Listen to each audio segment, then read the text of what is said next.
Hello.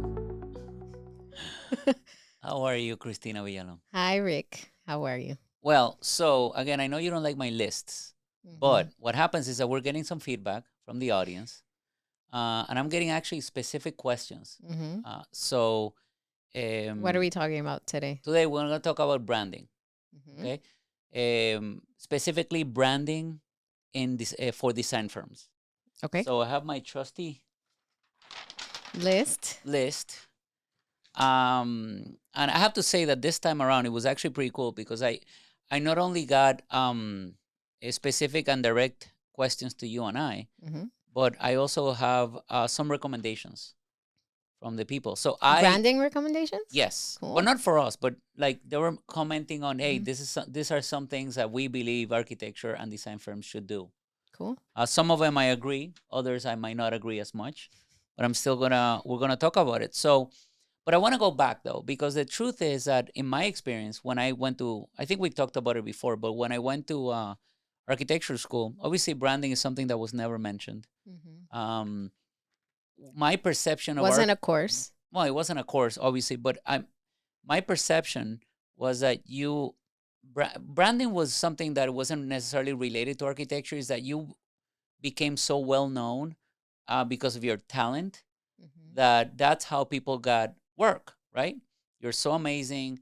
You become maybe a university professor and also have your private practice, and then because of your talent, people noticed you, and then they just would hire you. I didn't really understand the what branding was, or for me, what brand was Coca Cola. I mean, I didn't really understand that a firm or an individual could be a brand. Mm-hmm. So Well, for interior designers, I think what they tell us is that you should have your own specific style, and that right. becomes something that you're known for, and that kind of becomes your brand. Well, So, I so I think think, there's some similarities. I think yeah. architecture is the same thing because you have Mhm. to be different and you have to do what be specific about your style, and Mhm. potentially when people would see your work, they would say, "Hey, that was designed by XYZ." Mhm. Um, We made it hard on ourselves. we did. I remember we were trying to brand invisible architecture. Well, that's true. Well, that goes back to my question to you, because Hmm. when did you and I really sat down and said, "Hey, we need to kind of like brand our company"? Do you remember? I was trying to recall, and I think it happened maybe a little bit before. Well, when you had your elevator aha moment, I think it got us thinking about, wait, That's true. we need to start marketing Well, ourselves. let's tell that story because I don't think I've said it Okay. before. Okay. So basically, what happened is that we used to have an office located in a building that was mostly banking. Mm-hmm. Um, and I got into an elevator with the head of real estate for that bank, and I guess I've heard that the bank actually came out with an RFP for architecture firms to submit to do some of their work Mm-hmm. for the bank, for new bank branches and so forth. And we were not invited. It was an RFP by invitation. And the two of the three firms were kind of like the size of our firm, and then the third was a little bigger and better. Mm-hmm. In at that time, this is 2009, so Mm-hmm. I think. they were, they were better known than us. Okay, so I got into this elevator, and by chance, the head of the real estate department for the bank was in it, and I've known him for a while, and he actually was a family member of one of my friends. So I went up to him and I said, "Hey, listen, um, how come we were not invited? Uh, we I think we're the only architecture firm that actually pays rent to your bank In the building, in yeah. the building. So Mm-hmm. I'm not asking for you to give me the job, but at least give me an opportunity to submit." And he looked at me and said, uh, "Ricardo, I've known you for a while. You're a very nice guy, but if I'm honest, I don't know what you do." And that was a big moment. I mean, remember, we Huge, opened the firm in huge aha moment. 2001, And this is 2009. And by then, not only we've done quite a bit of work, I think we've by then done 2 buildings that were Financed by financed that by the bank. bank. And the fact that they had no idea that I personally was an architect was surprising. So Well, I think they knew you were an architect, but they probably weren't very familiar with what kind of work you did true. and what you So could so I provide. told them, So, okay, listen, mm, I what if I just go down to your floor and I could present who we are? And he's like, yeah, why not? Do it. So I went there and I just basically presented who we were. And in a matter of weeks, we got a small job from the bank to do some interior work. So that was the aha moment was that it didn't. I was brought up in an environment in which architects would not basically market market themselves. themselves Well, because you weren't allowed. The AIA yeah, wouldn't allow it, until right? 1970, the AIA would actually not allow it. So for Frowned upon. generations, you could not even put the name of your firm outside your door. Because the way they say it, the way traditionally they felt is that, hey, if you do a building, they're going to recognize your building, and the building should be your brand, not you personally. So it wasn't about the cult of personality that of the star architect that just hired the person. Just you hire them based on the quality and the word of mouth and the talent. But my criticism on that is that, well, what if I've never done a building? I mean, I'm never going to get a job. It doesn't make any sense. So actually, in the 1970s, there was the Justice Department in the U.S. got involved, and they sued the AIA Mm-hmm. for anti. I think it was a, a monopoly because they would not allow their members to compete freely. So that was an issue. Mm. So in the in our DNA as architects, it was Mhm. kind of embedded that you couldn't brand yourself Mhm. because it's beneath you. And I think that you hear architects saying, "I don't have to brand. People come to me." I'm like, okay, whatever that means.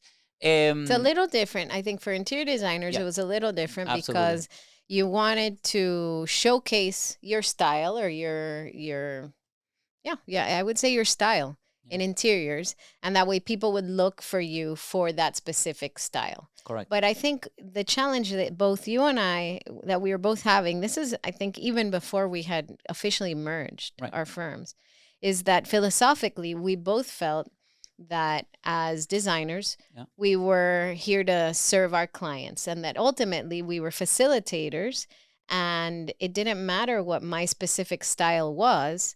I was there to interpret what my client wanted or what Yeah. my client's style. So That's where the whole idea of invisible architecture came from. But if I go back exactly. to the story, what happened is that I realized that, going back to the aha moment, is that I had no understanding, or I didn't really know how to even begin to brand ourselves. Mhm. And so that, I think that's Yeah. where it And so we ended up hiring someone yeah. who But helped us. let me ask you this. What do you think it's important for a anyone they're going to brand a product to hire an outsider instead of doing it themselves? Because we could have done it. We're artists. We can do our own logos and things. So why do you think it was important for us, or why do you think people in general should actually hire an outside consultant for that? I think it's a great experience because you have to be able to articulate to a third party, in this case, that service provider that's going to help you articulate to the rest of the world. I think that you need to be able to put into words what makes you different. And they're going to ask you a whole bunch of questions also about, who is your ideal client? What type of work do you traditionally Oh, do? I have a list here. Maybe style, Correct. etc. But they'll really, very similar to what we do actually in the architecture interior design profession, which is you need to understand the client and then you come up with a solution for them. Well, but I'll So, add to that. I think that I think it's beneficiary for anyone to get an outside perspective, mhm, because sometimes it's very hard for you to actually understand who you are, and because you're inside the. I think you've said this a lot. If you're inside the the a bottle. bottle, you're never going to be able to see the logo. So you need to get outside of the bottle in order to actually be able to see what you're about. And having an outsider come in and do an analysis of what you've done to that point, maybe give you some clarity on who you are, might offer an insight or of who you want to become instead of just being who you are. Yeah.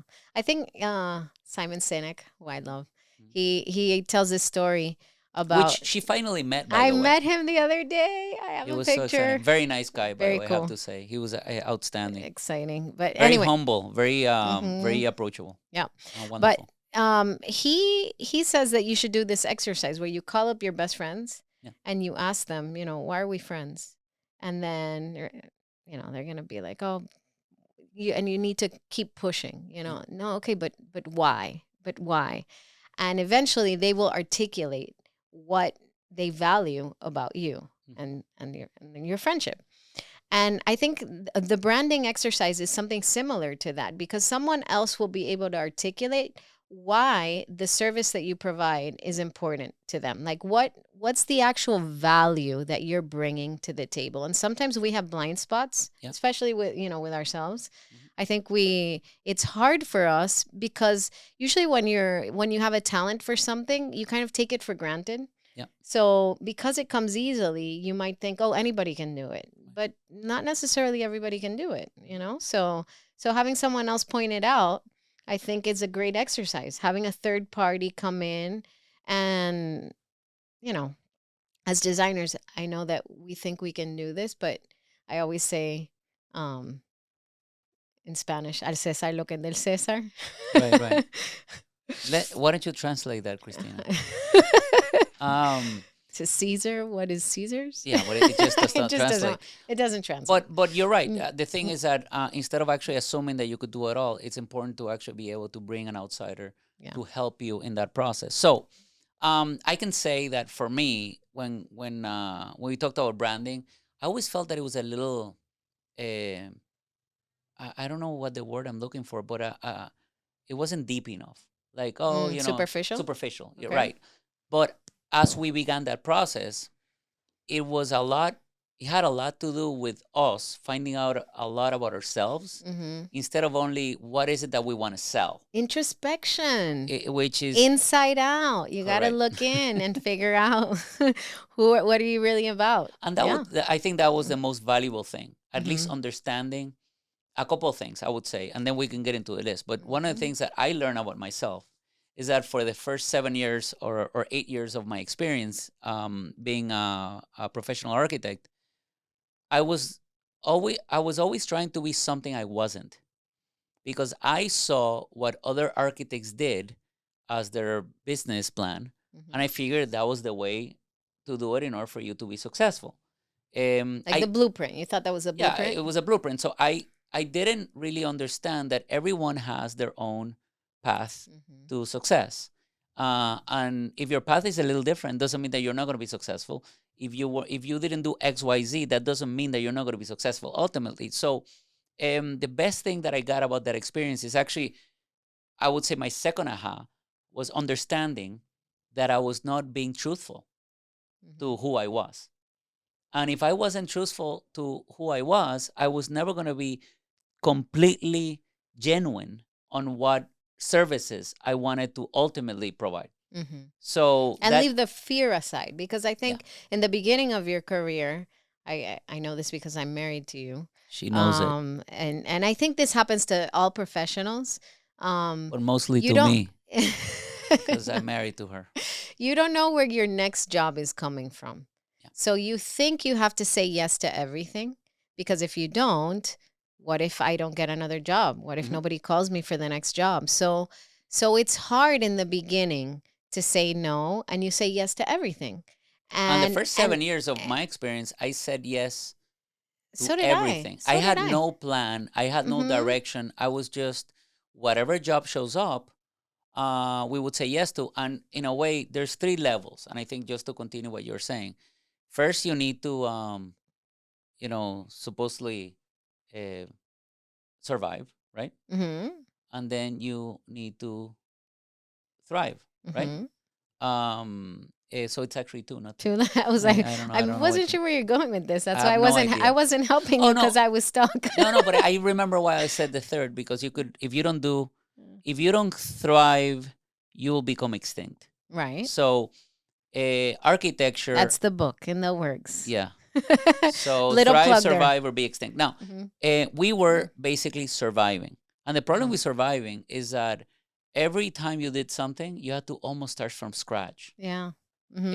And survival comes out of fear, because you're afraid of death instead of actually saying that you could actually live and enjoy life. And I think that's No, be the more biggest. intentional. Be more We were not. intentional. I was not We intentional at all. we weren't. We So weren't. yeah, I think we were just saying yes to everything. We were being trying to be all things to all to people, everyone. Yeah, and we'll get calls. it's Can you do a it's hospital? Sure, we can do a hospital. But it's the truth is that we didn't have any necessarily experience. yeah. It's And the problem with spending a lot of energy in things that you don't really love, but you just did it out of fear, is that you don't spend that same amount of time and energy doing things that actually matter to you. Mhm. And when that great client comes in, or that great potential project, you're so busy doing the things that you don't want, that you have to say no to the things that you may want. Or you Just don't have the time and energy energy, because you're in the middle of to actually trying to finish and survive. right. So, Absolutely. So yeah, I think that um, in the beginning we weren't that intentional nope. about this, and that situation you had in the elevator was a big aha and really got us thinking. Okay, we first of all we need to market ourselves so people understand what services we can provide. But First of before all, doing that, we needed to make Mhm. sure what Mhm. who we were, Right. and what it was the identity that we had to convey. Yeah. But you can't convey something that you're not. Yeah. So that it goes back to my point that I think it was an excellent exercise. It wasn't only, hey, let's create a logo, hey, let's create a website. There's a before you even think of that. Mhm. Again, you have to, um, and I guess I'm gonna go ahead and make a recommendation. This is not in the list, Mhm. and I'm not sure if we've talked about it before, but just stop me if I repeated it. But you may or may not have heard of what's called the Johari window. Mhm. The Johari window is basically um, Quadrant a quadrant exercise. exercise, Mhm. in which on the upper quadrant you write what I love and what I'm good at. On the other quadrant you write what I love and what I'm not good at. On the bottom you write what I am good at but I don't love. And then on the final one you write what I don't love and what I'm not good at. And then just spend a little bit of time writing inside each one of those quadrants, and then you're gonna basically in a fairly quick way have clarity on the things that you want to focus in, which are the things that you love and that you're good at, or even the things that you love and you're not good at but you think that you can spend some energy on. But the focus should be always on what you love and what you're good at. If you get that baseline, that allows you to have a better understanding of who you are and potentially who you want to become. Absolutely. I think it's a great exercise. It's been so helpful for us at so many different stages in our career. Yeah. It continues to be. And it really helps to clarify roles, to clarify, what should be outsourced, what should be delegated. Well, I mean, I know we I might mean, we're just kind of, veered off a little bit, but I'll mhm. say this. If in that list you find something that you are good at, but you don't love, don't do it. And if you love something that you are not good at, understand that the amount of time and energy you have to put in there might actually be not well utilized. But finally, if you're doing things today that you do not love at all and that you're not good at, find the people that can do it.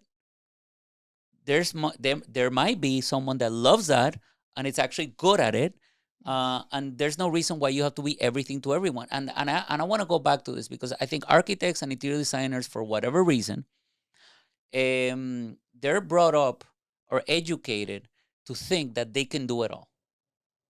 They can run a business, they can be the head designer, and they can sell a product, and they can do it all. And by the way, not everyone is good in business, not everyone is good in design, and not everyone is good in accounting.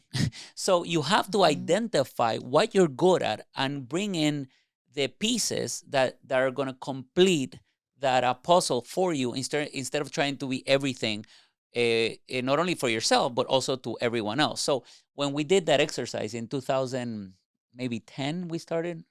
There are a lot of things that we learned, but we've done it more than once. Yep. So I'm gonna read some of the things that I have here, and then you'll tell me. So number one, define brand positioning.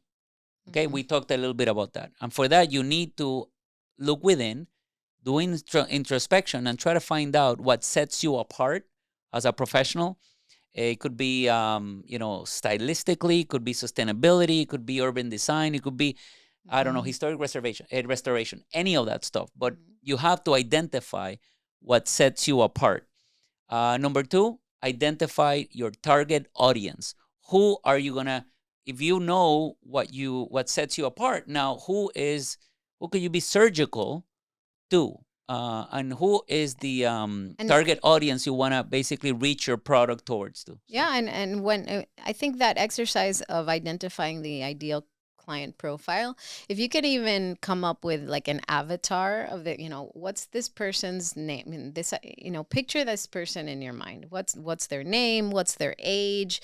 What do they love? What do they hate? What are their personality traits? All of it, because I think that will make it easier for you to identify when you come across that right client, or when you come across someone who doesn't fit that profile. And because one of the hardest things is learning what to say no to. No. And what to turn down, which you shouldn't do everything. But if you have a clear idea in your mind of what you're looking for, then it's easier to find. It's like if you're doing a puzzle. If you know you're looking for a blue piece, you're not going to get distracted with all the other colors. Right. And by the way, to add it to your point, if you have a very clear idea, and this is a third point it says here in brand positioning, of what your philosophy and core values are, that allows you to identify your target audience client that you met. Because if you, and I tell my students this, write down. Actually, last week I had one of my students who is looking for a job, and said, how can I even start? And I said, well, why don't you start with you writing down a list of all your values, personal values, not business values, personal values. Make sure you know who you are before you try to work for someone that doesn't fit that list of values. And he was like a little taken back. He said, well, why does that matter? Because I want to work with the best. I'm like, no, you want to work with the right people, not the best people, and whatever that means, or what's the best for you. Because maybe those companies, going back to the word brand, have branded themselves as successful, but it might be that their core values do not align with yours. So you're going to make a hell of an investment, maybe move to another city to work with this group of people, and then a year or 2 years later, you're going to be miserable, and then you're going to be like, I don't know what's wrong with this. Well, you should have known to some degree, because if you understand their values and your values and they do not align, it's like friendships, it's like relationships. Why would you date someone that you don't have the same values? You also have to understand, who you are. Not everybody thrives in every environment. So you have to understand the environment. Using your example with your student and where they want to work, if you know that you are someone that needs a really fast-paced environment because you have a little ADHD, or you're just very hyperactive, and I don't know what that is. you get bored often, then pick a firm that's fast-paced. Otherwise, if they're going to put you in a corner and you're going to be doing the same thing and over and over, that is not the right seat for you. You're going to be miserable, and you're probably going to learn whatever you're going to, because we always learn something, right? But you'll learn what you're going to get out of that firm very quickly. But if you take the time to understand yourself first and see, what do I need to be happy? What do I need to thrive? What do I need to put myself in a position where I can be successful? And then try and find a match, a place that offers what you're looking for. You're saving yourself a whole lot of time and heartache, and you're also saving the firm. I understand that, but the reason I'm interrupting you is that that's fine, and we agree. But I think the point is that both you as an individual and firms need to do the same exercise. Absolutely. Because sometimes firms don't even know who they are.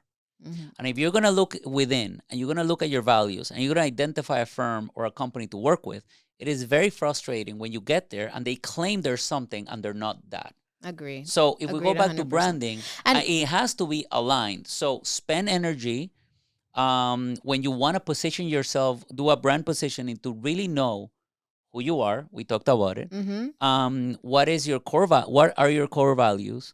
And then just if you don't have a philosophy, which is very typical, we didn't have one. Mm-hmm. Just come up with one, Right. and then start from there.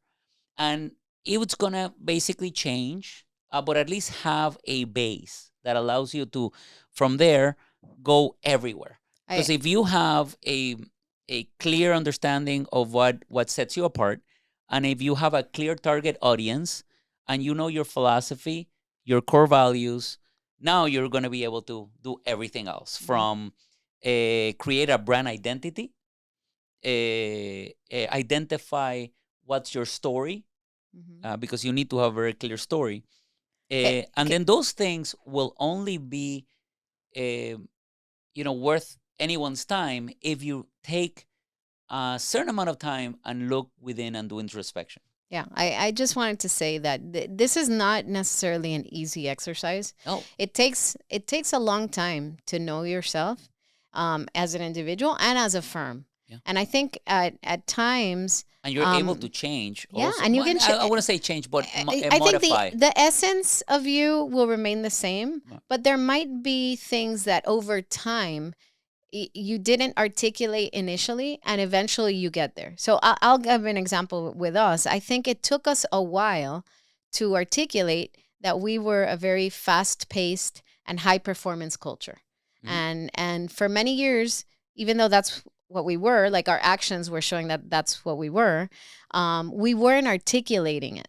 And when I don't think we were intentional about it, and that's a problem. but I don't think it was on purpose. I just think it was like one day we had kind of an aha, and I can't remember exactly what it was, but it was like, oh my God, we are a high performance culture, and not everybody thrives in a very high performance And we culture. need to communicate it We need clearly, to because communicate it. when you want to bring team members in, you want them to understand who we are as a company too. And the same thing happens with a client.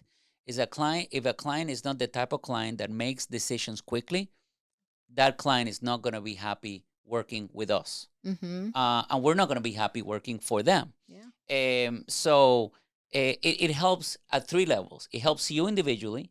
It helps the team members that you want to bring into your company. And it also clarifies who you want to work with and for. Yeah, absolutely. 100%. But I can tell you that we've gone through this quite a bit. I mean, in 2010, 2012, we did it. And we did at that time a lot of retail work. Mm-hmm. And I think in a way out of necessity, because it was after 2008, 2009, there wasn't enough architecture jobs. Yeah. But we identified that there was a possibility of doing a lot of retail work. And we just threw ourselves there. Guess what? In 2016, 15, we realized, you know what? We were doing okay, Mm-hmm.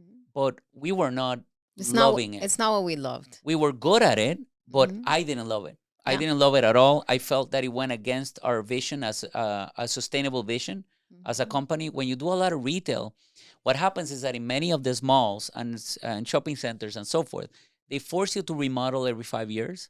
And for us, it's just a waste to remodel for the sake of remodeling. And we understood that instead of actually being preachy about it, we were just not in the right industry.